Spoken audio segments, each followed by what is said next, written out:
Bismillah. Assalamualaikum warahmatullahi wabarakatuh.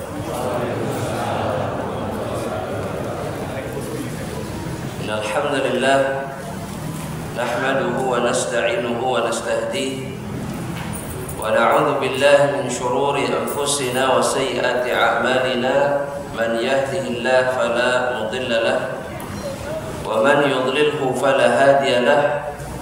Asyhadu an la ilaha illallah wahdahu la syarika lah iqraran bihi wa tauhida wa asyhadu anna Muhammadan abduhu wa rasuluhu fala nabiyya ba'dah. Allahumma salli wa sallim wa barik ala nabiyyina Muhammadin sallallahu alaihi wasallam wa ala alihi wa ashabihi wa man istanna bi sunnatihi ila yaumil qiyamah. Faqala ta'ala ya ayyuhalladzina amanu ittaqullaha haqqa tuqatih wa la tamutunna illa wa antum muslimun. Ya ayyuhan nasu taqu rabbakumul ladzi khalaqakum min nafsin wahidah wa khalaqa minha zawjaha وبث منهما رجالا كثيرا ونساء واتقوا الله الذي تساءلون به والأرحام إن الله كان عليكم رقيبا. يا أيها الذين آمنوا اتقوا الله وقولوا قولا سديدا يصلح لكم أعمالكم ويغفر لكم ذنوبكم ومن يطع الله ورسوله فقد فاز فوزا عظيما. Amma ba'du ibadallah rahimani wa rahimakumullah. Atas izin Allah subhanahu wa ta'ala serta taufik dan juga hidayahnya, kita semua berada di rumah Allah pada pagi hari ini. Kita berada di majlis yang sangat dicintai oleh Allah, Majlisul Dzikri, majlis yang disyariatkan, diperintahkan untuk didatangi dalam rangka mengingat Allah subhanahu wa ta'ala. Tidaklah Rasulullah sallallahu alaihi wasallam memerintahkan kita untuk datang ke majlis ilmu, menuntut ilmu semata-mata hanya dalam rangka mengingat Allah Rabbul Alamin, mengingat Allah dengan hati kita, mengingat Allah dengan anggota tubuh kita, mengingat Allah dengan lisan kita. Itu sebabnya kenapa Rasulullah sallallahu alaihi wasallam ketika berada di majelis ilmu, Nabi Muhammad tidak hanya saja diam, tapi Nabi menggerakkan lisannya untuk berzikir kepada Allah subhanahu wa ta'ala. Nabi menyampaikan perkara-perkara yang mengingatkan manusia dan mengembalikan manusia ke jalan Allah.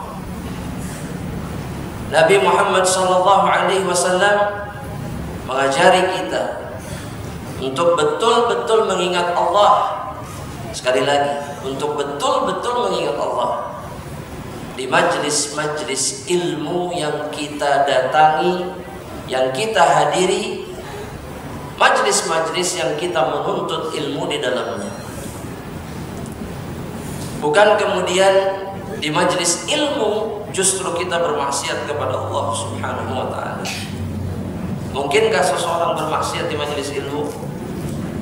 Mungkin tidak, jemaah? Mungkin. Bagaimana caranya orang bermaksiat di majlis ilmu? Bagaimana caranya? Tadi mungkin, sekarang saya tanya, bagaimana caranya seseorang bermaksiat di majlis ilmu?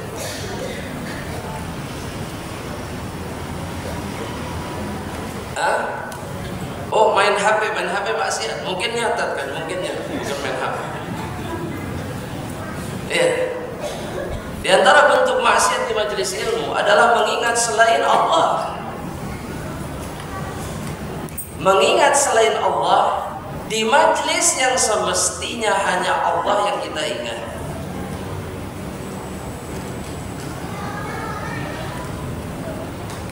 Dan maksiat-maksiat ini bisa terjadi bahkan di majelis ilmu, karena begitu dahsyatnya fitnah-fitnah di masa kita sekarang ini.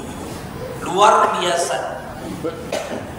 Karena sebagaimana yang dikatakan oleh Nabi Muhammad sallallahu alaihi wasallam dalam satu hadis yang sahih diriwayatkan oleh Imam Al-Bukhari. Tiba-tiba kata sahabat Abdullah bin Mas'ud atau yang lainnya, Rasulullah SAW mengatakan, "Ala tarawna ma ara?" Tidakkah kalian melihat apa yang aku lihat? Tiba-tiba Nabi mengatakan seperti itu. Dalam satu keadaan di mana Rasulullah SAW dan para sahabatnya berkumpul, tiba-tiba Nabi mengatakan, "Ala tarawna ma ara?" Tidakkah kalian melihat apa yang saya lihat? Tentunya para sahabat kebingungan apa yang dilihat oleh Rasulullah SAW. Maka para sahabat mengatakan, "La, kami tidak melihat apa-apa."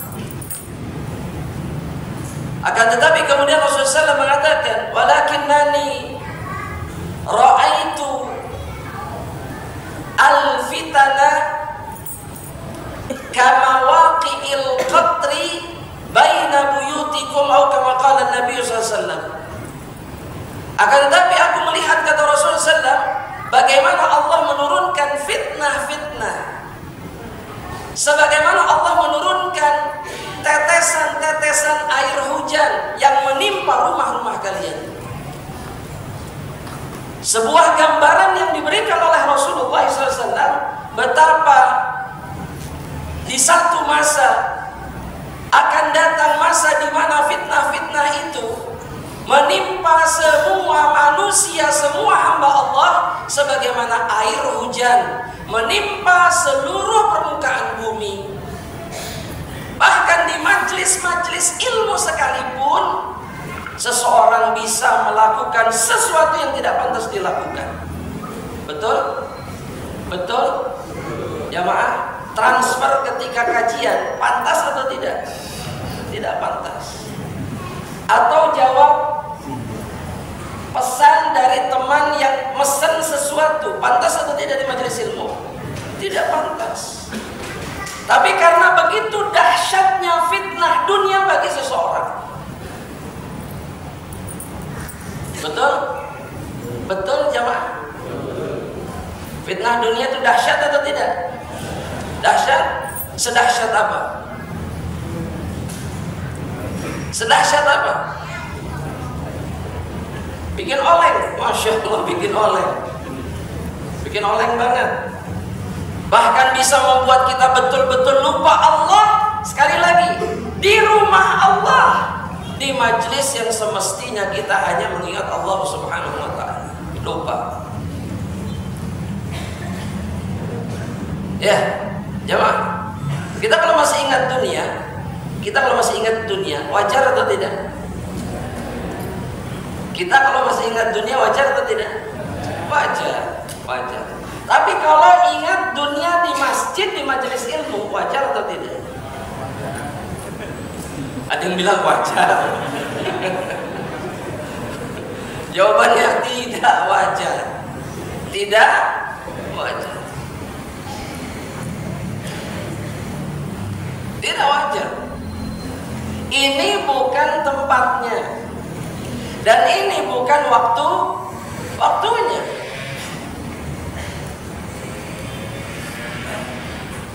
Tapi akan selalu ada yang mengatakan, tapi kan Ustaz, iya. Selalu ada tapi. Kenapa?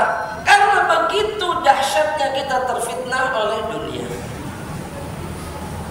Dan sebagaimana dikatakan oleh para ulama al-fitan, yang namanya fitnah itu adalah kata yang mengacu kepada segala macam ujian yang menguji hati, iman dan agama seseorang. Itu namanya apa? Fitnah. Makanya Allah Subhanahu wa ta'ala ketika mengatakan atau membicarakan tentang kemusyrikan, Allah pakai kata fitnah.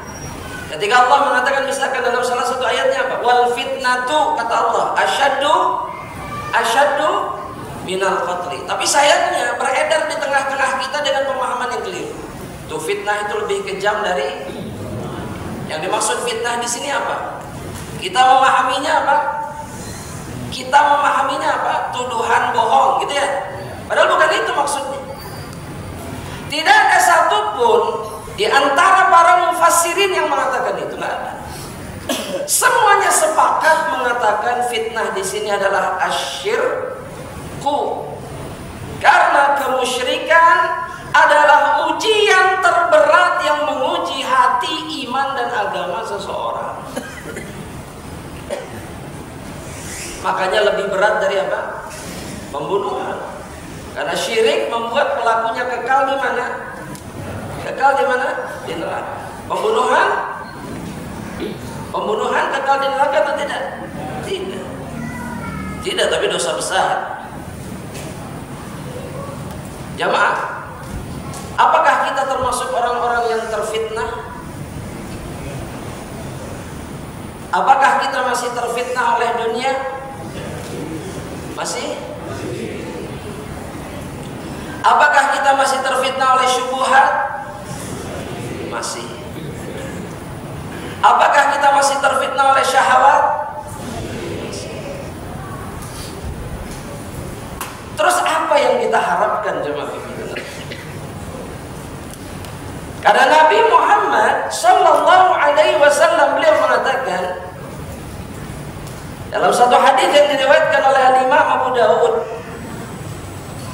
Rasulullah SAW mengatakan innamas sa'idu laman junnibal fitan. Orang yang bahagia, orang yang akan merasakan kebahagiaan dunia dan akhirat itu adalah orang-orang yang jauh dari fitnah, dijauhkan oleh Allah dari fitnah.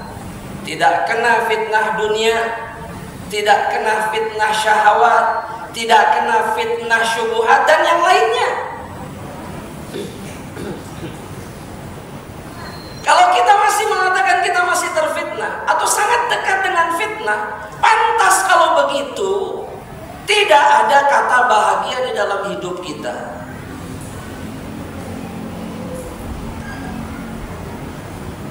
Tapi dah Ustaz, dahsyat sekali fitnah itu, betul. Tapi bukan berarti nggak bisa dihindari. Betul, fitnah akhir zaman itu begitu luar biasa. Tapi bukan berarti kemudian kita harus kena. Kalau kita menjaga diri kita sebaik mungkin dengan meminta pertolongan Allah. Ya, jemaah. Sekarang kamu tanya sama hadirin, fitnah yang menurut hadirin paling dahsyat dalam hidup ini apa? Maksudnya sesuatu yang betul-betul menguji gitu. Menguji iman, menguji hati, menguji segalanya apa? Harta, wanita. Jadi bapak-bapak berarti wanita, tahta, wanita, harta. Ini kalau digabungkan jadi apa namanya? Dunia sudah. Dunia sudah. Ini syahwat. Ini semua yang antum sebutkan semuanya berkaitan dengan syahwat. Makanya kalau Al-Imam Ibnu Qayyim rahimahullah taala membagi fitnah itu cuma dua. Fitnah syahwat satu, yang kedua apa? Syubhat. Nah, semua fitnah yang ada kemudian itu kembali kepada dua fitnah ini saja. Jangan tuh bilang tadi harta, tahta, wanita, semuanya apa? Syahwat. Anak tambahin. Ya, kesenangan mengoleksi barang, syahwat. Kesenangan hobi, totalitas dalam berhobi, semuanya syahwat itu. Totalitas dalam kuliner. Ya. Antum lebih hafal nama-nama makanan daripada nama-nama surat dalam Al-Quran. Betul? Betul? Antum bisa sebutkan nama apa saja makanan dan asal daerahnya. Bahkan di kota Bekasi antum bisa sebutkan mana yang paling enak. Oh, kalau soto sebelah sana tuh jalan itu. Benar? Betul? Betul? Iya. Tapi kalau ayat Al-Quran atau surat Al-Quran harus di search dulu. Ini semua syahwat. apa? Syubhat. Dan syubhat itu berkaitan langsung dengan hati dan iman. Oh, hari ini yang namanya syubhat sangat luar biasa. Betul? Betul? Betul. Contoh syubhat yang dahsyat hari ini apa? Waduh. Udah lewat. Yang lain apa? Apa coba? Syubhat hari ini yang merusak iman apa?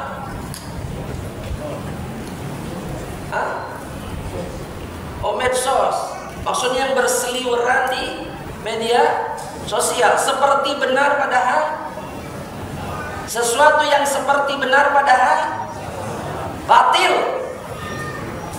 Jangan bilang salah, batil. Ya. Batil. Batil itu artinya jelas-jelas menyelisihi kebenaran. Kalau sesuatu yang salah itu bisa saja menurut siapa? Menurut siapa kalau salah? Ya menurut kita, menurut orang. Tapi kalau sesuatu yang batil itu sudah jelas-jelas salah. Menurut siapa? Menurut Allah dan Rasulnya. Dan itu yang berseliweran hari ini. Dan kadang-kadang antum percaya. Ya, betul? Hari ini orang bisa mengatakan yang haram halal. Padahal jelas-jelas haram. Betul? Betul kan ini jemaah? Kayaknya Anda pernah bilang di kajian di sini. Anda pernah bilang, tapi Anda lupa. Ya. Anda pernah bilang, ada pernah terjadi satu kajian, judul kajian di bank konvensional. Judulnya begini, kerja di bank masuk surga. Antum bayangin tuh. Anda nggak tahu pembahasannya kayak apa enggak? itu yang bilang pegawai banknya, mantan pegawai. Anda waktu di sana ada kajian di masjid. Anda masih ingat kata dia? Saking banyaknya yang keluar dari bank, banknya bikin kajian kerja di bank masuk surga. Ayo gimana caranya? Demi apa ini jemaah? Demi apa? Menghalalkan apa yang jelas-jelas haram. Ya, ini namanya syubhat. Nah, Nabi Muhammad SAW dalam satu hadis itu sudah menjelaskan fitnah-fitnah yang akan terjadi. Dan semuanya ada hari ini. Semuanya ada hari ini. Anda sebutkan dari berbagai macam dalil. Satu, dalam hadis sahih riwayat Imam Muslim. Kata Nabi Muhammad SAW, fitnatu ummati al-mal, fitnah umatku adalah harta. Satu. Yang kemudian dalam hadis yang lain, Nabi masukkan ke dalam satu jenis fitnah, namanya fitnatus sarra. Umat ini kata Nabi akan ditimpa satu fitnah yang namanya fitnatus sarra. Hadisnya saya riwayat Imam Bukhari. Fitnatus sarra. Apa itu fitnatus sarra? Fitnah berupa kesenangan dunia yang mudah didapatkan oleh seorang hamba Allah. Gampang. Coba tanyakan kepada diri masing-masing. Hari ini bersenang-senang mudah atau tidak? Mudah atau tidak? Mudah. Dapat duit gampang atau tidak? Gak bersyukur sama Allah. Gak bersyukur sama Allah. Iya, antum gak bersyukur sama Allah. Ya, antum ini gampang banget dapat duit hari ini. Ya, ala kulli hal Ustaz, tetap. Padahal antum begitu mudahnya mencari uang hari ini. Masalah rezeki seret itu karena dosa-dosa antum. Bukan karena hari ini susah cari duit. Bukan. Karena dosa-dosa kita. Makanya kita susah cari duit hari ini. Bukan karena tidak ada kemudahan untuk mendapatkannya. Bukan. Itu yang kita suudzon terus sama Allah tadi situ. Ya Allah, kenapa susah? Kenapa susah? Padahal Allah sudah ngasih tahu dari dulu, Nabi sudah ngasih tahu dari dulu, dosa penyebabnya.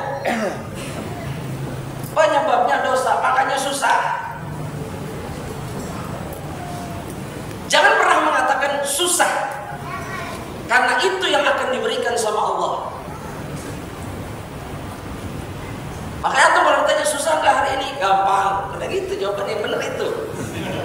Yang pertama, antum berprasangka baik sama Allah, Allah akan mudahkan. Yang kedua apa? Antum yakin bahwa rezeki antum tidak akan pernah berhenti selama antum masih hidup. Ya. Ana mau tanya sekali lagi, hari ini gampang nggak cari dunia? Alhamdulillah rabbil alamin. Iya penting itu. Karena yang bikin susah itu diri kita sendiri. Yang bikin susah itu diri kita sendiri. Yang kedua, Nabi Muhammad SAW dalam hadis sahih diriwayatkan oleh Imam Muslim, ketika Nabi Muhammad menceritakan dekatnya umat ini dengan hari kiamat, maka Nabi mengatakan wa tadharul fitan wa takthurul haraj. Dekatnya satu masa dengan kiamat itu adalah ketika bermunculan bermacam-macam fitnah, dan di antara fitnah yang paling banyak terjadi kata Nabi itu adalah pembunuhan yang namanya al-haraj. Namanya apa? Al-haraj. Al-qatal kata Nabi haraj itu. Anda mau tanya, hari ini banyak pembunuhan atau tidak? Banyak.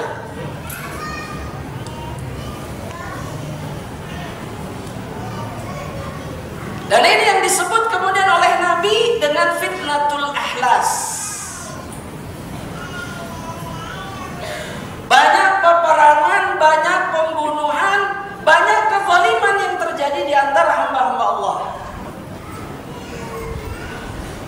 Itu terjadi semuanya? Terjadi. Dan satu fitnah lagi yang disebutkan oleh Nabi, fitnatul duhaima namanya. Fitnatul duhaima ini yang Nabi gambarkan dalam hadis yang lain, dalam hadis sahih riwayat Imam Muslim, dengan gambaran bahwa fitnah-fitnah itu seperti kegelapan malam. Pernah kata Hudzaifah ibnul Yaman. Siapa? Hudzaifah ibnul Yaman. Apa julukan Hudzaifah ibnul Yaman? Hudzaifah itu punya julukan khusus. Kunci apa? Siapa yang tahu? Siapa yang tahu julukan atau lakabnya Hudzaifah ibnul Yaman? Bisa jawab, pulang duluan silakan.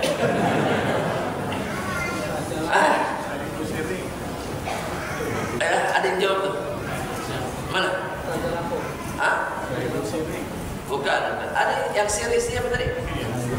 Yang siapa? Yang belakang. Itu. Antum apa? Bagus. Betul. Sahibu sirri Rasulillah. Tulis. Pemegang rahasianya Rasulullah SAW. Karena Nabi pernah membisikkan, menginformasikan kepada Hudzaifah tentang nama-nama seluruh orang munafik yang ada di kota Madinah, yang gak pernah diceritakan oleh Hudzaifah sampai akhir hayatnya. Karena kata Nabi, jangan kasih tahu siapa-siapa, kata Nabi. Dijaga itu sampai akhir hayat. Oh, kalau kita sudah selesai, ada orang bisik-bisik, ini antara kita aja. Yang akan terjadi apa? Besoknya kita akan ngasih tahu orang dan bilang, ini antara kita aja. Ini rahasia. Sampai orang yang ke-200, begitu catatan. Betul? Betul. Alhamdulillah kita nggak hidup di zaman itu, di zaman Rasulullah SAW. Kalau kita hidup di zaman Rasulullah SAW, khawatirnya kita termasuk orang-orang munafik yang nggak bisa dipegang janjinya. Kan itu ciri orang munafik, betul? Kalau disebut rahasia, titik, itu mukmin. Kalau munafik enggak. Kalau disebut rahasia, besok sudah nyampe ke orang. Nas'alullah salamatul afiyah.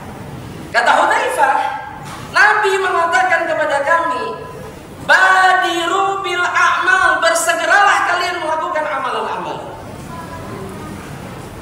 Bersegera, tulis dulu, tulis. Bersegera beramal, jangan ditunda-tunda.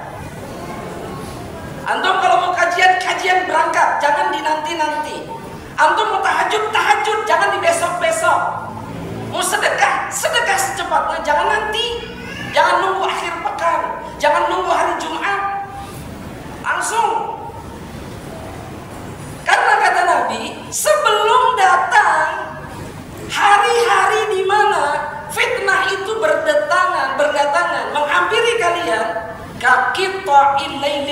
muslim seperti potongan kegelapan-kegelapan malam, membuat setiap dari hamba Allah itu bisa buta, tidak bisa melihat apapun. Mana yang hak, mana yang batil. Apakah itu sudah terjadi hari ini, jemaah? Terjadi. Kita sampai nggak bisa bedakan mana yang jujur, mana yang bohong. Saking terfitnahnya kita. Betul? Mana yang hak, mana yang batil. Sampai bingung kita. Kalau kita bingung membedakan mana yang hak sama yang batil, itu bukti kita terfitnah. Karena orang-orang yang berada di atas basirah tidak akan kebingungan menghadapi masa-masa seperti ini. Gampang. Ya, kan belakangan ini sering pertanyaan itu datang, kita harus gimana sikapnya? Orang mukmin gak perlu nanya. Kalau dia tidak terfitnah gak perlu nanya. Di zaman fitnah, sikap terbaik nanti akan jelaskan. Sikap terbaik itu adalah tidak banyak omong, bersabar. Betul? Bukan nanya-nanya ini harus gimana, bukan. Betul jamaah? Jamaah? Jamaah? Karena fitnah akhir zaman ini menggemaskan jemaah. Betul-betul buat orang itu bisa aneh, luar biasa anehnya. Padahal majelis ilmu itu jadi jadwal mingguan, bulanan, tahunan, pekanan, harian. Tapi kalau sudah kena fitnah, betul seperti yang disebutkan tadi apa? Oleng. Ya. Makanya harus tahu bagaimana caranya Islam. Kita lanjutkan dulu tadi hadis yang tadi. Fitnah yang dahsyat, yang gelap ini, kata Nabi, bisa membuat salah seorang dari kalian yusbihu mu'minan, di pagi hari dia mukmin, wa yumsi kafiran, tapi di sore harinya dia kafir. Begitu cepatnya dia kehilangan iman. Wa yumsi mu'minan, dan dia berada di sore hari dalam keadaan iman. Wa yusbihu kafir, tapi pagi harinya dia kafir. Dan Nabi mengatakan apa? Di akhir hadisnya kata Hudzaifah bin Yaman, yabi'u dinahu bi'aradin minad dunya. Inilah orang-orang yang menjual agamanya demi sesuatu yang sedikit dari dunia, demi perempuan, demi kedudukan, demi harta. Dia rela menggadaikan agama, iman dan keyakinan. Betul? Terjadi. Ya Allah, berat fitnah ini. Dan ini yang disebut sama Nabi dengan fitnah tudduhaima. Daham itu artinya gelap. Fitnah yang bisa menggelapkan hati seseorang. Sekarang tanyakan sama diri kita, jemaah rahmatillah Allah, apakah kita pasti selamat dari fitnah? Pasti selamat kan? Belum tentu. Bahkan kalau mau lebih tepat lagi, tidak ada satupun di antara kita yang pasti selamat. Tidak ada. Dan orang mukmin, di antara sifat mereka senantiasa khawatir. Antum pasti masuk surga, jemaah? Belum pasti. Terus perasaan antum gimana ketika antum menyadari bahwa antum belum pasti masuk surga? Gimana perasaan antum? Apa bukti antum khawatir? Tidur? Banyak tidur? Atau banyak olahraga? Atau banyak jalan-jalan keliling-keliling kota atau luar kota? Apa buktinya antum khawatir? Sibuk beramal dan sibuk mencari jalan menuju surga Allah. Itu bukti. Jadi nggak bisa untuk bilang, anak juga khawatir sih belum tentu anak masuk surga. Tapi kemudian tidur lebih banyak daripada ibadah.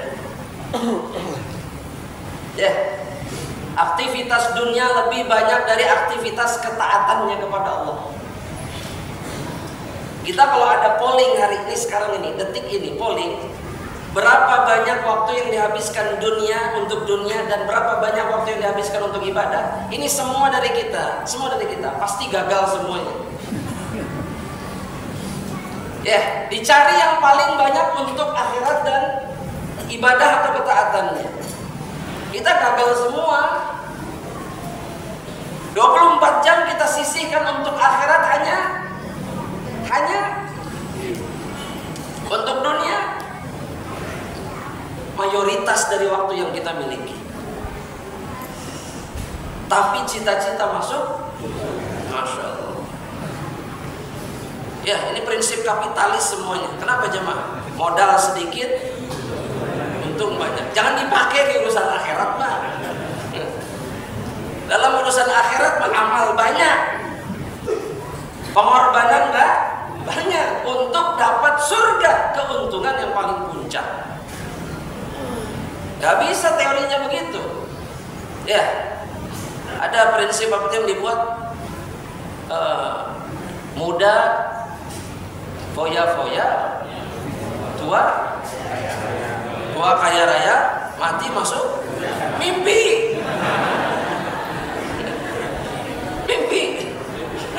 Gak gitu kaidahnya.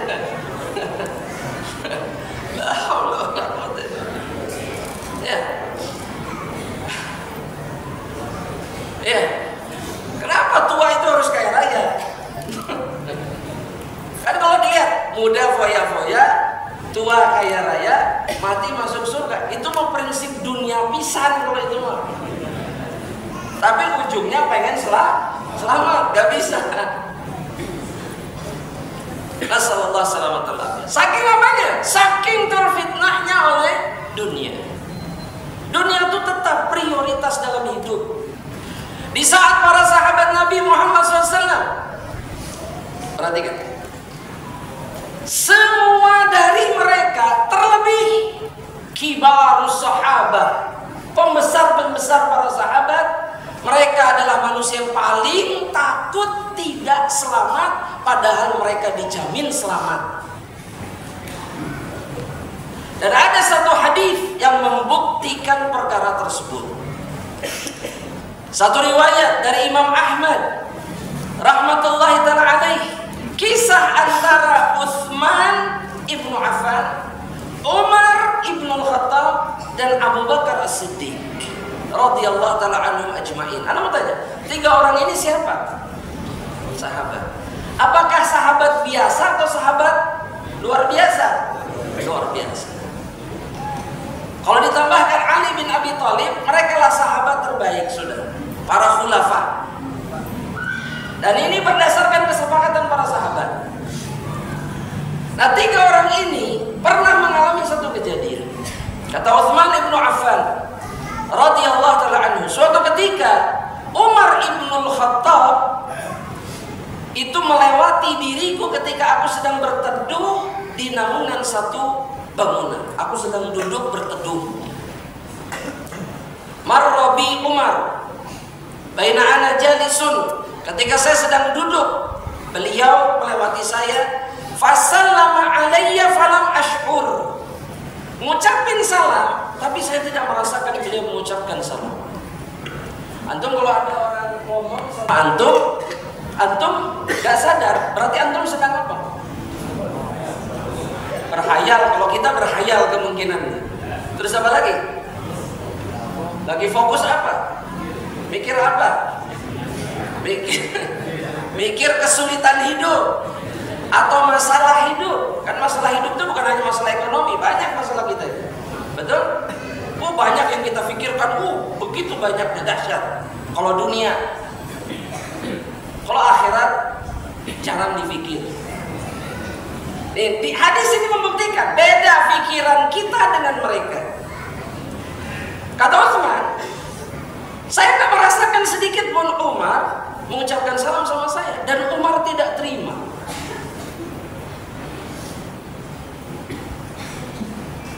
Ya, hari ini kita ngucapin salam nggak dijawab, atau orang lain salam kita nggak jawab, biasa. Biasa, udah. Antum juga usah aneh. Kita ngucapin salam nggak dijawab, nggak usah aneh kalau hari ini. Ya, atau kita ngucapin salam ke orang nggak dijawab, biasa itu mah. Karena hari ini salam itu hanya kepada yang kenal saja. Dan itu tanda akhir zaman, kata Abdullah bin Mas'ud. Hari ini salam itu butuh verifikasi. Caranya gimana? Lihat atas bawah dulu. Ya, kalau ada yang salam tuh dipelototin dulu, bukan disenyumin dulu, pelototin dulu. Oh, baru berubah mukanya. Oh, ini si ini. Betul? Betul kan ini jemaah? Betul, sudah. Yang kita lupa, salam dan menjawab salam itu perintah Allah dan perintah Rasulullah. Bahkan dalam satu hadis Nabi bilang, menjawab salam ketika ada saudaramu yang mengatakan salam, itu hak seorang muslim yang wajib engkau tunaikan. Singkat cerita, Umar mengadukan kepada Abu Bakar As-Siddiq yang hari itu menjadi khalifah, jadi pemimpin kaum muslimin. Umar curhat ke Abu Bakar As-Siddiq radhiyallahu taala anhum ajma'in. Ma yu'jibuka anni marartu ala Utsman fasallamtu alaihi falam yarudda alayya salam. Kamu pasti kaget karena saya tadi melewati Utsman, saya ucapkan salam tapi dia tidak jawab salam saya. Ini berarti Umar menganggap bahwa tidak menjawab salam itu perkara besar atau perkara kecil? Besar. Maka perhatikan jemaah rahmatullah. Kata Abu Bakar As-Siddiq, mari kita berangkat kepada Utsman. Kata Utsman, dua-duanya mengucapkan salam kepada saya, Abu Bakar dan Umar. Dan Abu Bakar langsung berbicara kepada saya, Ja'ani akhuka Umar, saudaramu tadi mendatangi saya, Umar. Dia bercerita dia melewati dirimu, tapi kemudian dia mengucapkan salam, kamu gak jawab. Ada apa? Ma hamalaka ala dzalik? Apa yang membuatmu melakukan perbuatan seperti itu? Kata Utsman, wallahi ma sya'artu. Demi Allah saya gak ngerasa. Ya, Anda mau tanya nih jemaah, kalau sudah bilang demi Allah berarti apa? Ya berarti apa? Sampai bersumpah gitu. Betul-betul tidak ngerasa. Kalau hari ini kan kita dengar orang bilang demi Allah, kita nggak percaya sama dia. Nasallallahu alaihi wasallam. Dan kemudian Abu Bakar ketika mendengar Utsman sampai bersumpah, langsung bilang begini, sodaqo Utsman. Utsman jujur, gak mungkin dia bohong. Dan Abu Bakar menduga ada pikiran yang menyibukkan Utsman. Waqad syaghalaka an dzalika amrun, pasti ada sesuatu yang menyibukkan pikiranmu. Kata Utsman, ajal. Maka kata Abu Bakar, ma dzalika, apa yang menyibukkan pikiranmu? Cuma satu perkara, kata Utsman. Perhatikan, ini pikirannya para sahabat. Kata Utsman, dan kita pasti nggak pernah mikirin ini, pasti tidak pernah memikirkan ini. Kata Utsman apa? Tawaffallahu nabiyahu, Allah mewafatkan Nabi Muhammad sallallahu alaihi wasallam qabla an nas'alahu an najati hadzal amri. Sebelum kita sempat bertanya kepada Rasul sallallahu alaihi wasallam bagaimana atau apa jalan keselamatan di dalam hidup ini. Apa yang bisa menyelamatkan kita? Padahal Utsman pasti selamat. tapi itu yang jadi beban pikirannya. Antum pernah mikir itu nggak? Anda bantu jawab. Yang kita pikirkan hari ini cuman bagaimana caranya selamat bisa melewati bulan-bulan yang kita lalui. Di akhir bulan bagaimana caranya kita selamat? Betul? Betul? Cuman itu. Dalam urusan dunia, tapi tidak memikirkan bagaimana caranya kita selamat di dunia dan di akhirat dari seluruh fitnah-fitnah. Maka subhanallah, Abu Bakar ketika mendengar kalimat ini, maka beliau mengatakan, qad sa'altuhu an dzalik, saya sudah lebih dulu nanya tentang itu. Subhanallah. Maka Utsman ketika mendengar ini langsung berdiri. Kata Utsman, saya berdiri, saya dekati Abu Bakar. Kata Utsman, anta ahaqqu biha, engkau yang paling pantas menanyakan pertanyaan ini kepada Rasulullah. Kenapa Abu Bakar sudah nanya duluan? Kenapa jemaah? Jemaah, kenapa Abu Bakar sudah nanya duluan? Jemaah, kenapa Abu Bakar sudah duluan? Sahabat yang mana? Bukan itu, bukan itu. Karena imannya Abu Bakar itu yang terbaik di antara seluruh sahabat. Sehingga dia dululah yang kemudian lebih khawatir untuk tidak selamat di dunia dan di akhirat. Itu penyebab. Bukan masalah kedekatan saja, bukan. Tapi masalahnya iman. Orang mukmin, kalau dia betul-betul mukmin, dia selalu takut dan khawatir tidak selamat. Coba pikirkan jemaah. Antum sudah beramal puluhan tahun, tapi apa yang bisa memastikan amalan antum diterima sama Allah? Gak ada. Gak ada. Sudah ngerasa sesuai Al-Quran dan Sunnah, padahal selama puluhan tahun bisa jadi tidak ikhlas. Betul? Betul? Kemudian bisa jadi juga ngerasa ikhlas, tapi ternyata amalannya gak sesuai. Percuma gak? Percuma. Makanya Nabi mengisyaratkan ada orang 60 tahun sholat gak diterima. Gara-gara apa? Gara-gara apa jemaah gak diterima sholat 60 tahun?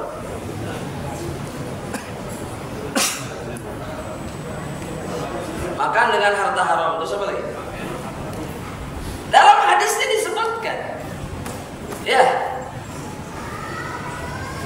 dia ruku sempurna, tapi i'tidalnya tidak sempurna. Dia sujud sempurna, tapi rukuknya tidak sempurna. Gara-gara itu saja sholatnya tidak diterima.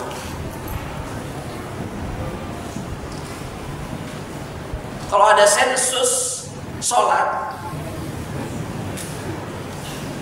yang paling mirip dengan sholatnya Nabi, lulus nggak kita? Lulus insya Allah. Sudah sempurna gerakan sholatnya, insya Allah. Kalau ditanya rukun sholat hari ini bisa semuanya dari awal sampai akhir.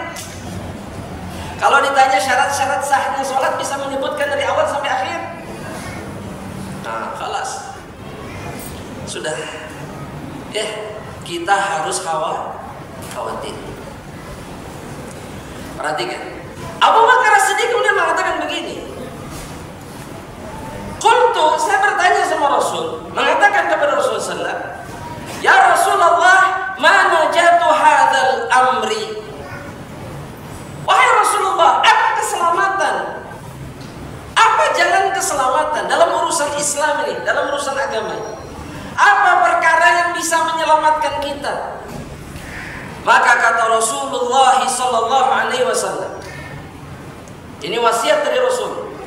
Dan inilah poin pertama, perkara yang paling penting yang bisa menyelamatkan seseorang dari seluruh fitnah. Kata Nabi Muhammad SAW, man qabila minni barang siapa yang menerima dariku al-kalimatallati aradtu ala ammi, yang aku sampaikan kepada pamanku. Siapa yang dimaksud? Paman yang mana yang dimaksud? Jamaah, ini tangan anak. Siapa yang dimaksud? Siapa yang dimaksud? Paman Rasulullah SAW yang ditawari, yang disampaikan satu kalimat di detik-detik terakhir kehidupannya. Siapa yang dimaksud? Abu Talib. Kalimat apa itu? La ilaha illallah. Barang siapa menerima kalimat ini, faraddaha alayya, dan mengembalikannya kepada diriku. Maksudnya dia menjalankan konsekuensi kalimat itu sebagaimana yang diinginkan oleh Allah dan Rasulnya. Fahiya lahu najatun, maka dia pasti selamat. Pasti apa? Selamat.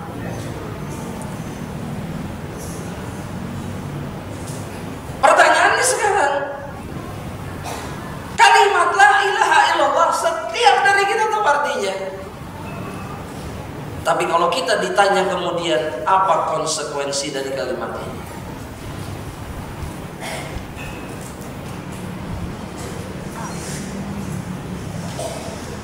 Jawab jemaah.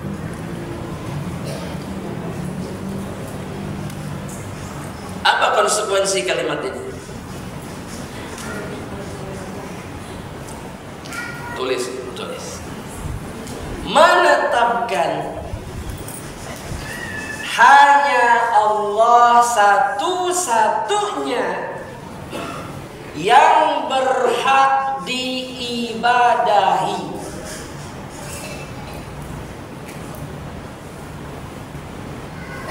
Tulis jemaah, tulis. Dan kemudian yang kedua adalah menafikan seluruh sesembahan selain Allah. Menafikan itu artinya meniadakan. Gak ada siapapun yang berhak diibadahi selain Allah. Semua, mau apapun, mau dunia sekalipun, karena sebagian orang itu jadi penyembah dunia. Anak ingin menyampaikan ini, sangat ingin menyampaikan ini. Sebagian dari kita itu jadi penyembah dunia dalam keadaan dia tidak sadar. Padahal dia hamba dunia, bukan hamba Allah. Bagaimana cirinya jemaah hamba dunia itu? Disebutkan sama Nabi dalam satu hadis. Bagaimana cirinya? Ayo jemaah, bapak-bapak, saya harapkan ada yang bisa menjawab.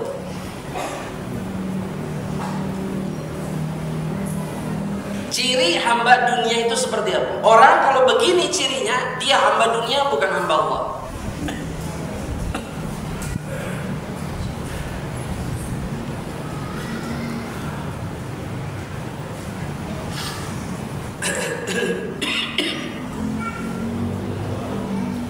Waktunya sholat tidak sholat. Baik, satu lagi.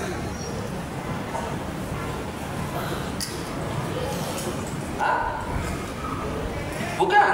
Tawadu itu hamba Allah. Kalau ini hamba dunia, cirinya apa? Kata Nabi Muhammad SAW dalam satu hadis yang saya disebutkan, ta'isa abdud dinar, ta'isa abdud dirham, ta'isa abdul khamisah, ta'isa abdul qatifah. Celakalah para hamba dinar, dirham, kemudian qatifah sama khamisah, itu jenis pakaian di masa Rasulullah SAW. Jadi dari dulu orang jadi hambanya pakaian itu sudah ada dari dulu. Yang menentukan hidupnya itu pakaian, bukan Allah, pakaiannya. Perhatikan tuh, kata Rasul, mereka semua itu hamba-hamba dunia ini adalah orang-orang yang jika diberikan dunia sama Allah, mereka ridho kepada Allah. Tapi kalau nggak dikasih dunia sama Allah, mereka murka, mereka kesal kepada Allah. mereka tidak ridho. Ya, orang mukmin mau dapat dunia tidak mendapat dunia, bagaimana sikapnya? Ridho. Ini semua ketetapan Allah. Tenang. Gak dapat di dunia, dapat nanti di akhirat. Selesai. Ya, jamaah, antum kalau nggak dikasih dunia sama Allah, kesel nggak? Kesel. Jamaah, antum kalau nggak dapat dunia dari Allah, kesel nggak? Berat ya jawabnya jamaah. Padahal Allah nggak pernah berhenti ngasih dunia sama kita. Tapi kayaknya tuh Allah tuh kadang-kadang lama gitu nggak ngasih dunia sama kita. Padahal Allah setiap hari ngasih dunia sama kita. Setiap hari. Makanya antum bisa makan setiap pagi, bisa sarapan setiap pagi, bisa ngasih makan anak istri setiap hari. Antum bisa makan di kantor, antum bisa berangkat kerja. Itu semuanya karena Allah yang ngasih. Bukan karena antum punya duit, antum kerja, hasil kerja. Tidak sama sekali. Kalau Allah tidak ngasih, antum gak bisa apa-apa di dunia ini. Tapi kita selalu merasa Allah itu sedikit memberikan dunia sama kita. Ini abdud dunia, bukan Abdullah. Inilah hamba-hamba dunia.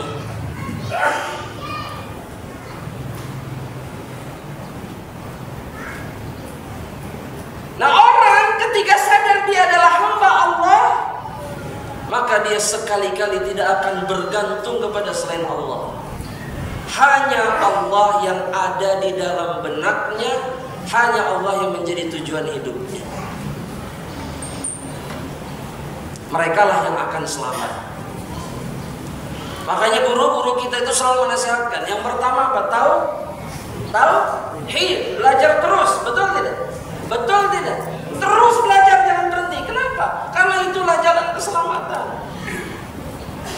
Antum gak bisa dihempaskan oleh badai fitnah apapun jika antum berada di atas tauhid. Gak ada yang bisa menggoyahkan antum. Karena Allah yang jadi penolong diri antum. Ya. Tapi yang jadi masalah, menyempurnakan tauhid itu perkara yang sangat apa Pak? Sangat apa? Sulit, berat atau gampang? Sulit dan berat. Dan tidak gampang. Ya, tapi harus tidak. Karena mereka lah yang selamat. Itu yang pertama, jemaah rahmatillah. Kemudian yang kedua, jemaah rahmatillah, Allah Subhanahu wa taala. Yang kedua, mereka-mereka yang akan selamat dari seluruh macam fitnah di dalam kehidupan ini adalah mereka-mereka yang mengikuti Rasulullah SAW. Tulis dulu. Anda tahu. Kita ini sering merasa bahwa kita sudah mengikuti Rasul Sallallahu Alaihi Wasallam. Tapi anehnya, setiap kali datang fitnah kita selalu oleng, selalu bingung, selalu gundah gulana. Itu bukti kita belum sempurna mengikuti Rasulullah SAW. Harusnya enggak. Ya, betul? Sebagaimana yang dikatakan oleh Al-Imam Malik rahimahullah ta'ala, di mana beliau mengatakan, man aradan najah, sebagaimana disebutkan Al-Imam Al-Harawi dalam kitabnya Dhammul Hawa. Beliau mengatakan, Imam Malik bin Anas mengatakan, barang siapa yang menginginkan keselamatan, yang ingin selamat, fa'alaihi bi kitabillah, maka hendaknya dia memegang kitabullah wa sunnati Rasulillah, atau sunnati Nabihi sallallahu alaihi wasallam, dan juga memegang sunnah nabinya. Dan Nabi sudah bilang, apalagi di akhir zaman, di zaman fitnah, yang namanya megang sunnah itu seperti megang apa? Antum sudah tahu. Perih. Tapi betapa sering kita melemparkannya untuk dunia. Nggak digenggam terus. Genggam, jangan dilepas. ketika fitnah makin dahsyat dilempar. Supaya apa? Supaya kemudian aman. Enggak. Pegang seberat apapun. Mau dicaci maki orang, mau dihina orang, mau disalah-salahin orang, selama kita menggenggam sunnah Nabi, pegang. Jangan pernah dilepas. Karena ganjarannya dari Allah itu seperti ganjaran ibadah 50 orang sahabat. Satu sujud di zaman yang seperti ini lebih baik dari dunia dan seisinya.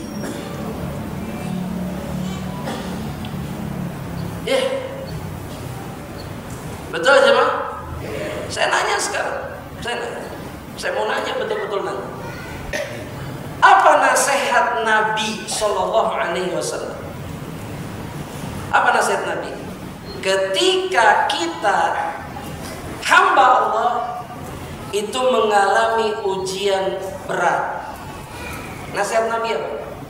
Ujian berat, apapun itu, ujian berat. Apa nasihat Nabi? Hah? Sabar. Nabi nyuruh sabar. Dijawab jemaah, Nabi nyuruh sabar. Iya, anak mau tanya, sabar itu gimana caranya?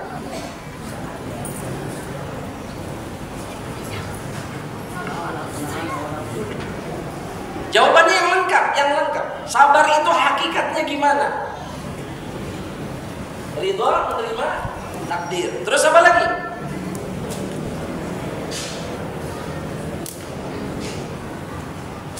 Jamaah, tulis. Hakikat sabar itu al-imsak. Langsung ingat puasa, anak tahu langsung ingat puasa. Imsak. Imsak itu artinya apa? Nahan. Tulis dulu imsak. Terus di catatannya tulis apa yang harus ditahan. Tulis. Supaya kita paham gitu loh. Nanti imsak doang ini apa hubungannya imsak sama sabar? Nanti gitu nanti. Ya, imsak perasaan puasa diimsak. Tulis apa yang harus ditahan. Kata para ulama, yang pertama kali harus ditahan adalah al-qalb. Tulis hati yang harus ditahan. Tulis hati. Al-qalb sudah. Alhamdulillah. Masya Allah. Ya, al-qalb. Apa yang harus tahan? Dari apa dia harus menahan diri? Dari tidak ridho kepada apa yang ditetapkan Allah. Tadi seperti yang disebutkan. Karena tidak ridho itu kan urusan apa? Hati. Tahan. Karena apapun yang kita hadapi semuanya di bawah kehendak dan ketetapan Allah. Tahan. Kalau Allah takdirkan ini dan itu berarti Allah menginginkannya. Selesai sampai di situ sudah. Yang kedua apa? Lisan. Ditahan dari apa? Dari menyebutkan kalimat-kalimat yang dibenci sama Allah. Orang sabar itu mengunci mulutnya dalam keadaan apapun dari mengucapkan apa yang dibenci sama Allah. Kalau antum ingin lihat orang penyabar atau tidak, lihat mulutnya.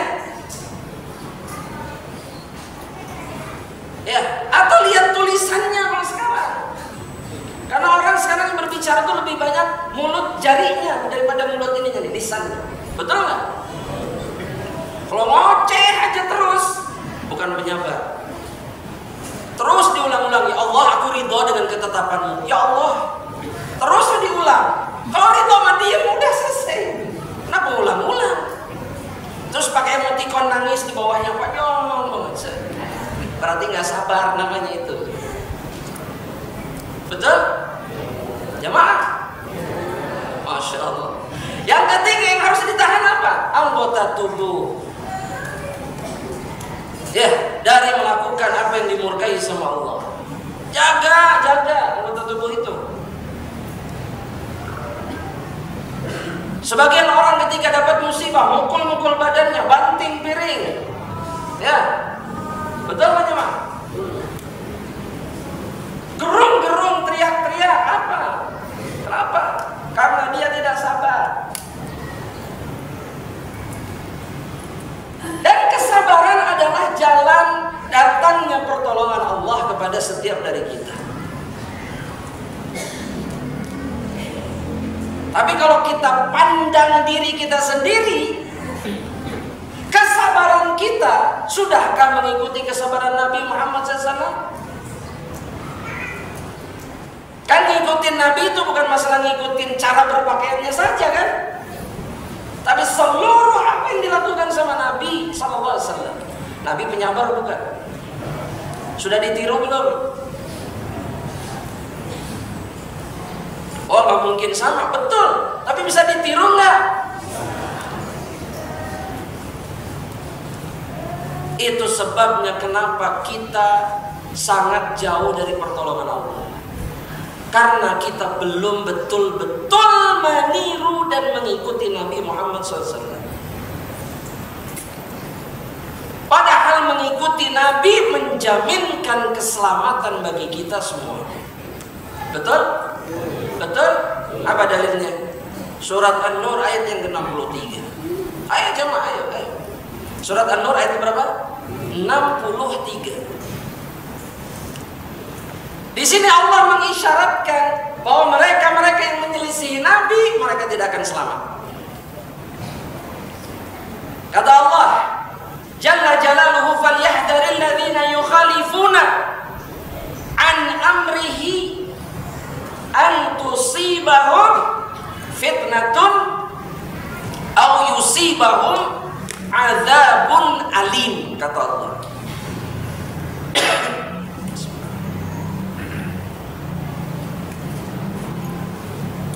Kata Allah, hati-hati, kata Allah. Allah ngasih peringatan bagi mereka yang menyelisihi urusan Nabi mereka, yaitu Muhammad Shallallahu Alaihi Wasallam. Makanya yang harus kita lihat setiap hari itu, di setiap hari kita melihat dan menilai sejauh mana kita sudah mengikuti Rasul SAW. Apalagi di zaman fitnah. Ya, jamaah. Alhamdulillah. Karena orang-orang yang menyelisihi Nabi-Nya Muhammad SAW, Allah berjanji mereka akan terkena fitnah. Allah akan timpakan ujian demi ujian kepada mereka. Fitnah demi fitnah. Para mufassirin mengatakan, bahkan fitnah yang Allah timpakan ketika seseorang menyelisih nabinya, kekufuran, kemusyrikan, perbuatan mengada-ngada di dalam agama, maksiat dan yang lainnya, itu akan mudah menghampiri dirinya. Itu di dunia. Ketika nanti di akhirat, kata Allah, mereka akan tertimpa, akan terkena azab yang pedih, hanya karena gara-gara satu perkara. Apa? Menyelisihi Rasulullah SAW. Makanya jemaah rahmatullah Allah, ciri manusia tidak selamat adalah orang-orang yang selalu memperdebatkan tentang ittiba kepada nabinya. Sekarang orang mengikuti Nabi, tapi kalau berjumpa dengan sunnah-sunnah yang menyelisihi hawa nafsunya, dia perdebatkan, dia pertentangkan. Betul? Ketika kata Nabi di masa-masa berat, masa-masa fitnah, terjadi kekacauan, kata Nabi sabar, dia nggak bisa sabar dan nggak mau sabar. Betul? Mau sabar? Oh nggak bisa. Masa kita sabar? Masa kita diam? Padahal kata Nabinya apa? Sabar, diam, kata Nabi, diam. Bahkan dalam satu hadis Nabi bilang, ilzam baitak, lazimi rumahmu, jangan kemana-mana. Sering-seringlah berada di rumah. Itu aja gak kita laksanakan. Saya nanya sama bapak-bapak, tempat favorit antum di mana? Tempat favorit? Masjid, bukan rumah. Kan tempat favorit itu bisa banyak, teman. Pertama masjid, Yang kedua, cuma 1-2 yang bilang rumah itu. Padahal tempat yang paling aman di masa fitnah, kata Nabi, rumah.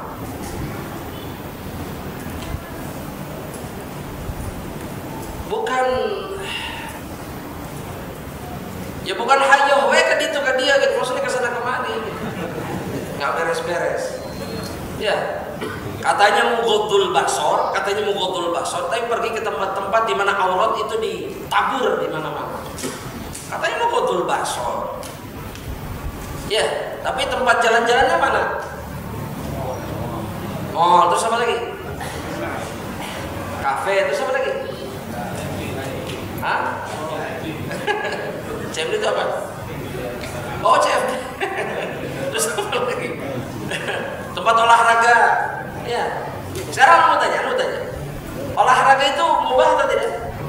Mubah. Sehat atau tidak? Sehat. Tempatnya di mana? Di lapangan. Anu tanya.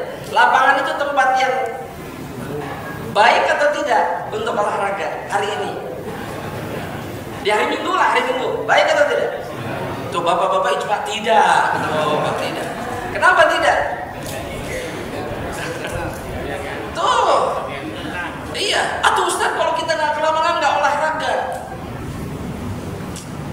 Anak kadang bingung. Kayak olahraga itu segalanya. Yang kedua kayak olahraga nggak bisa di tempat selain lapangan. Nah bingung kan? Kenapa harus di tempat yang banyak maksiatnya? Itu jawab masing-masing. Udah, sederhana. Anak lebih bingung lagi. Tidak jarang anak melihat suami istri, istrinya mau tahajjud, pakai cadar dan seterusnya, tapi ada di tengah-tengah segerombolan manusia tidak berpakaian. Itu yang anak lebih bingung. Kok bisa ada di situ? Itu yang anak nggak habis pikir. Subhanallah. Mana baroahnya, mana sikap berlepas diri dari kemaksiatannya mana? Kecuali ada di situ terus didakwahi semuanya. Bawa baju yang dibagikan, Ukti pakai bajunya, Ukti pakai bajunya. Dek pakai bajunya nih, ini baju saya bawa baju, ambil pakai. Nah itu baru begini. Ini enggak. Iya, itu nggak disadari itu bahwa sudah terfitnah dan itu menyelisihi sunnah Rasulullah SAW. Yang ketiga jemaah rahmatillah Allah. Ayo yang ketiga. Ini sampai jam berapa jemaah? Oh sampai jam 11 ya Allah. Sampai zuhur jangan. Ya 2 lagi atau 3 lagi. Kita percepat aja jemaah. Yang berikutnya 2 sebab sekaligus Allah sebutkan dalam satu ayat, yaitu khasyatullah wa taqwa, takut sama Allah dan bertakwa kepada Allah Subhanahu wa taala. Perhatikan, takut sama takwa itu 2 perkara yang nggak bisa dilepaskan. Bahkan para ulama mengatakan, diantaranya Umar ibnu Abdul Aziz, beliau mengatakan bahwa seseorang disebut bertakwa itu sampai dia betul-betul takut sama Allah, baru bertakwa. Karena saat ini kita membatasi takwa itu hanya menjalankan perintah, meninggalkan nggak cukup. Karena itu pun tidak akan pernah dilakukan seseorang sampai dia betul-betul takut sama Allah. Ya, Allah bilang dalam surat An-Nur ayat yang ke-52. Allah Subhanahu wa taala mengatakan, "Wa may yuti'illaha wa rasulahu", barang siapa yang taat kepada Allah dan Rasulnya, wa yakhsyallaha, dan takut kepada Allah, wa yattaqhi, dan kemudian bertakwa kepada Allah, faulaika humul faizun, maka merekalah orang-orang yang selamat. Hari ini kita tidak kekurangan orang yang datang ke masjid atau majelis ilmu, enggak. Tapi kita kekurangan orang yang takut sama Rabbnya. Itu yang hilang hari ini. Makanya antum bisa lihat seperti yang dibilang tadi, orang yang menjalankan sunnahnya secara zahir bisa ada di tengah-tengah pelaku maksiat, di tengah-tengah mereka, karena nggak takut sama Allah.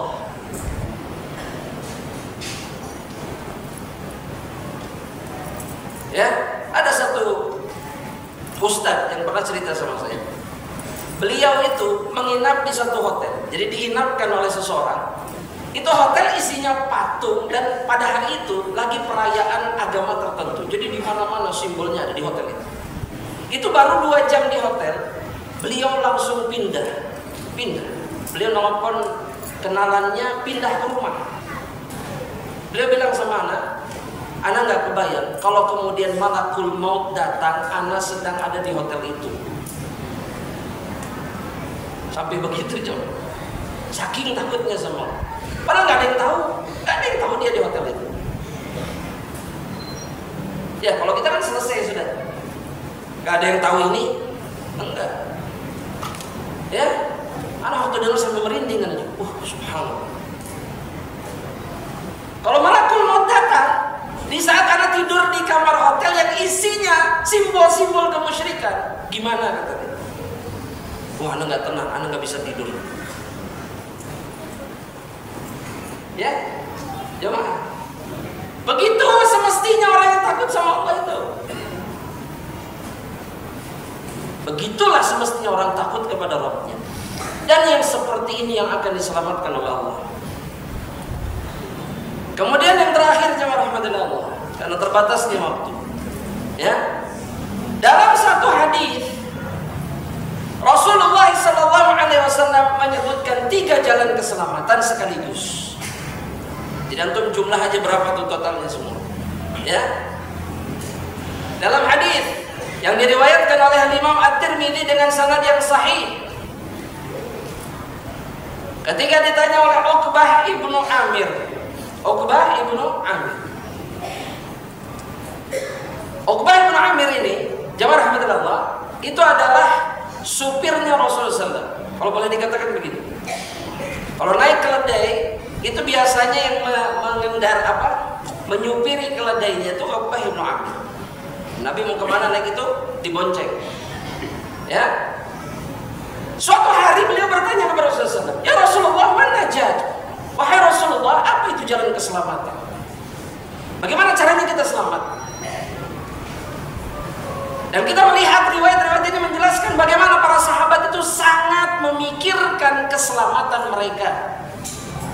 Maka Nabi memberikan jawaban yang pertama, dan ini yang ana harapkan hari ini betul-betul diingat di zaman seperti ini. Apa kata Nabi? Imlik alaika lisanaka. Kendalikan lisanmu. Yang selamat di masa-masa fitnah adalah yang bisa menjaga apa? Mulutnya. Menjaga mulut itu bukan berarti penakut. Menjaga mulut itu adalah orang yang menyelamatkan dirinya dari kehancuran. Mulut, jangan komentar. Jelas ya, Mak? Anda paham apa yang dimaksudkan ya, Mas? Yang kedua, ini harus singgung tadi. Nabi mengatakan, wal yasa'ka baituk, jadikan rumahmu itu tempat yang luas bagi dirimu untuk berdiam di dalamnya. Maksudnya bukan digedein, bukan. Tapi jadikan tempat yang tenang, yang nyaman untuk engkau tinggali, karena itulah tempat yang paling selamat di masa-masa fitnah. Dalam hadis yang lain Nabi mengatakan ilzam baita, lazimi rumahmu, jangan kemana-mana. Kalau keluar hanya karena kebutuhan silahkan, tapi cepat-cepat kembali ke rumah. Ya, kebutuhan kita yang paling genting untuk keluar rumah apa jemaah? Sholat 5 waktu untuk laki-laki, terus apa lagi? Belanja, terus apa lagi? Kerja.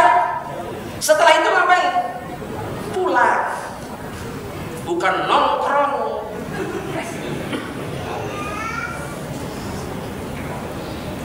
Sampai beberapa hari yang lalu ada seseorang yang pernah melihat langsung di beberapa kafe itu, katanya jam 11 malam, jam 12 malam, dia melihat ada banyak perempuan berjilbab besar masih di kafe. Habis pulang kajian, itu dia geleng-geleng kepala. Kok bisa?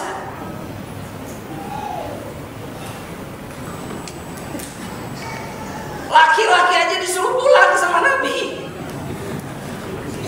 apalagi perempuan. Jangan, wahai saudari-saudariku, jangan. Agar selamat dari fitnah, jangan ikuti tren. Jangan. Ana katakan ini karena ana peduli. Dan seorang muslim harus memperdulikan saudaranya, laki-laki ataupun perempuan. Jangan. Ana mau tanya, kenapa harus jam 12 malam? Kenapa? Apakah karena Jakarta itu kota yang tidak pernah mati? Enggak. Mau pulang. Yang bapak-bapak juga sama. Main bola jangan sampai jam 12, ngapain? Main futsal jam 12, ngapain? Sayangi agama Anda, sayangi jantung Anda, sayangi hidup Anda, dan sayangi keluarga Anda. Sayangi. Olahraga boleh, tapi malam bukan waktu untuk itu. Malam itu waktunya istirahat. Mau main bola siang, sore, bukan jam 12 malam. Di sini orang bisa dilihat ittiba'nya kepada sunnah sejauh apa. Kelihatan kok di sini, ya. Dan ana mengatakan ini karena ana mencintai antum semuanya karena Allah. Kemudian yang terakhir, kata Nabi dalam hadis ini, ibki ala khati'atika, tangisi dosa-dosamu. Sibuklah dengan dosa-dosa sendiri dan tangisi, taubati seluruh dosa-dosa yang kita kerjakan. Anda tambahkan jemaah, ada tambahan dalam riwayat yang lain. Ya, ini yang terakhir. Dalam riwayat yang diriwayatkan oleh Imam Abu Dawud, Nabi menambahkan lafaz yang lain atau nasihat yang lain. Kata Nabi, khudh ma ta'rif wada' ma tunkir. Di antara jalan keselamatan adalah ketika engkau mengambil sesuatu atau segala sesuatu yang engkau tahu kebenarannya dan kebaikannya saja. Paham gak maksudnya? Kalau antum ketemu syubhat misalkan, atau antum yang ragukan, apa yang harus antum lakukan? Tinggalkan sudah. Ambil yang jelas-jelas saja. Itu jalan keselamatan. Ambil yang jelas-jelas saja. Wadah ma tunkir, dan tinggalkan semua yang engkau ingkari. Yang jelas bahwa perkara itu batil. Jangan dekati sedikit pun. Dan Nabi mengatakan, alaika bi amri khasati nafsika, dan urusi keluargamu sendiri atau urusan pribadimu sendiri. Jangan mengurusi urusan kebanyakan orang. Hari ini kan kita sibuk ngurusin orang banyak, tapi nggak ngurusin. Kita sibuk ngurusin negara, tapi keluarga kita saja kacau balau. Maka ini ciri manusia-manusia yang tidak selamat hidupnya dunia dan akhirat. Ya, itu yang terakhir jemaah rahmatillah Allah Subhanahu wa taala dalam perjumpaan ini. Insyaallah taala. Dan mungkin karena keterbatasan waktu ya, tidak ada tanya jawab, ada, masya Allah. Alhamdulillah sedikit pertanyaannya, alhamdulillah. Masya Allah. Oh masih ada lagi dah. Masya Allah. Kita jawab yang bisa kita jawab insyaallah taala. Wallahu a'lam bishawab. Nah, Ustaz, kriteria muslim yang bagaimana Ustaz ketika seseorang muslim meninggal di hari Jumat yang bebas dari fitnah kubur? Kriterianya adalah orang-orang mukmin yang mati di atas iman, di atas tauhid. Ya. Dan memang ada keutamaannya memang. Meninggal di hari Jumat itu. Atau meninggal kemudian ketika meninggal dahinya berkeringat misalkan dan semisal. Itu pilihan Allah. Itu keutamaan dari Allah. Itu udah nggak bisa kita, nggak ada ranah kita di dalamnya, nggak. Cuma yang membuat Allah menentukan kematian baik bagi seseorang adalah ketika dia betul-betul hidup dan kemudian mati di atas iman yang sempurna. Ya, di atas kalimat apa? La ilaha illallah. Dan mati dalam keadaan yang terbaik. Karena seseorang yang husnul khotimah itu adalah seseorang yang sepanjang hidupnya atau di akhir-akhir kehidupannya dia istiqomah di atas kebaikan. Sebagaimana dikatakan man asya ala syai'in mata alaih. Barang siapa yang hidup di atas satu amalan, satu kebiasaan, maka dia akan mati di atas kebiasaan. Jadi bisa diikhtiari, tidak bisa. Hiduplah sebagai seorang mukmin dan sebagai seseorang yang bertakwa kepada Allah. Maka insya Allah mereka lah yang berhak mendapatkan husnul khatimah. Pertanyaan berikutnya, Ustaz, istri suka lebih percaya dengan istri orang lain karena istri orang lain dianggap lebih lama mengenal sunnah, sehingga mereka dianggap ilmunya lebih banyak. Nah, hal ini suka kemudian membuat meremehkan kepada suaminya. Mohon nasihatnya. Kalau seseorang ingin mengikuti sunnah Rasulullah SAW atau percaya kepada orang yang dianggap lebih mengikuti sunnah, maka semestinya sikap kepada suaminya sangat baik.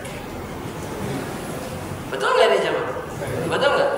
Karena sunnah Nabi lah yang mengajari seorang istri untuk betul-betul menjaga, menghormati, memuliakan suaminya. Coba. Ini bagi semua yang barukah atau yang sudah lama. Istri itu kata Nabi, kalaulah dia menjilati, mohon maaf, ini kata Nabi dalam hadis yang sahih, menjilati luka atau tubuh suaminya yang dipenuhi dengan luka bernanah, dia menjilatinya dengan lidah, membersihkannya dengan lidah dari ujung ke ujung, maka itu kata Nabi, perbuatan itu tidak akan pernah bisa menunaikan hak suaminya. Padahal gak ada yang lebih dahsyat dari itu, betul? Gak ada. Tapi kalaulah seperti itu yang dilakukan sama seorang istri, maka itu bukan berarti dia berbakti sama suaminya, belum.